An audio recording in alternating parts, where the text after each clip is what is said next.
السلام عليكم ورحمة الله وبركاته، كل اخواتي وحبايبي الغاليين. يا رب تكونوا في احسن حال وفي اتم الصحة. كده بقى العيد انتهى وانتهى بقى المواضيع بقى السمك والاكل ده والطبيخ، فقلنا النهاردة نعمل حاجة كده، اكلة برضو خفيفة. هي بتبقى جميلة جدا، وما بتاخدش وقت ولا مجهود. النهاردة ان شاء الله هعمل معاكم فراخ مشوية في الطاسة، وكمان هعمل العيش البلدي في الطاسة مع الفراخ. اول حاجة انا عندي دي فرخة مقسماها بالشكل اللي حضراتكم شايفينه ده كده. عاملاها كده احجام صغيرة زي الشيش طاووق، عشان طبعا انا هعملها في الطاسة تستوي معايا كويس.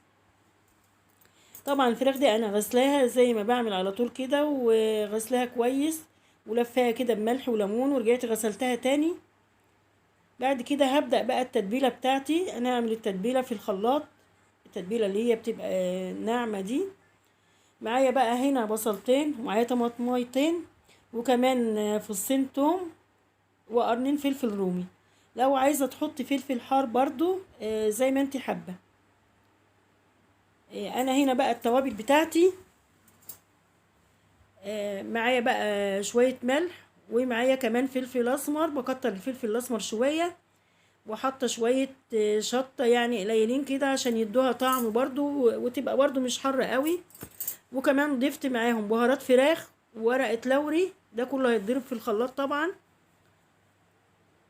ومعايا بقى كوبايه صغيره من الميه عشان التتبيله طبعا تمشي في الخلاط يعني كويس.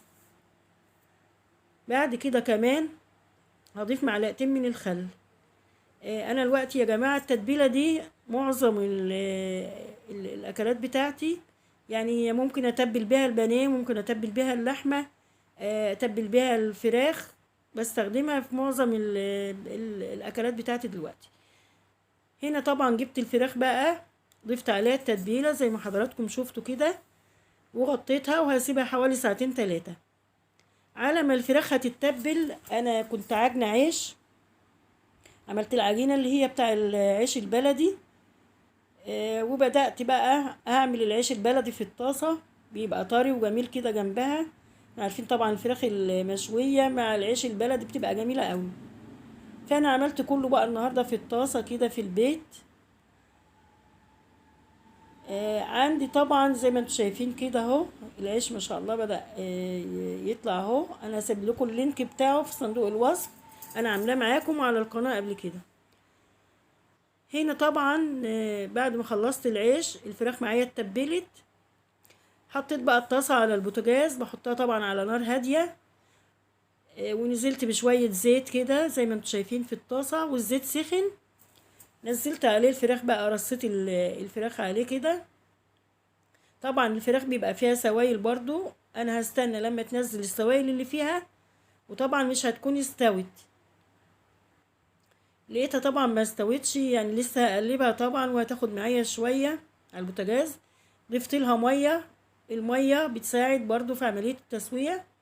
وببدا كل شويه اغطيها بالغطا وبقلبها من هنا لهنا لغايه ما احس ان هي استوت، ما بضيفلهاش ميه تاني. بقلب فيها زي ما حضراتكم شايفين كده. هي بتبقى اكله جميله جدا والله، وبتبقى زي المشويه، يعني زي اللي انت بتجيبيها من بره بالظبط. وطبعا في البيت بتبقى انضف واضمن.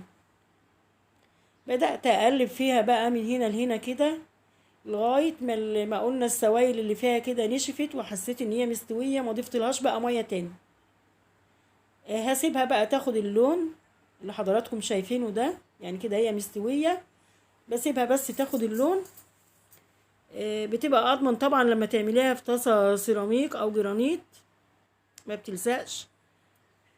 هنا انا قدمت معاها سلطه خضراء، تقدري تقدمي معاها كمان سلطه طحينه، تقدري تعملي معاها رز مبهر او مكرونه بالصلصه. يعني هي بتبقى جميله جدا، بس انا عملتها لوحديها كده وكفت وكان جميله جدا. اتمنى يكون الفيديو عجبكم، ولو انت اول مره تدخلي قناتي اتمنى لايك حلو، وتشرفيني باشتراك في القناه. والقاكم بخير مع فيديو جديد ان شاء الله.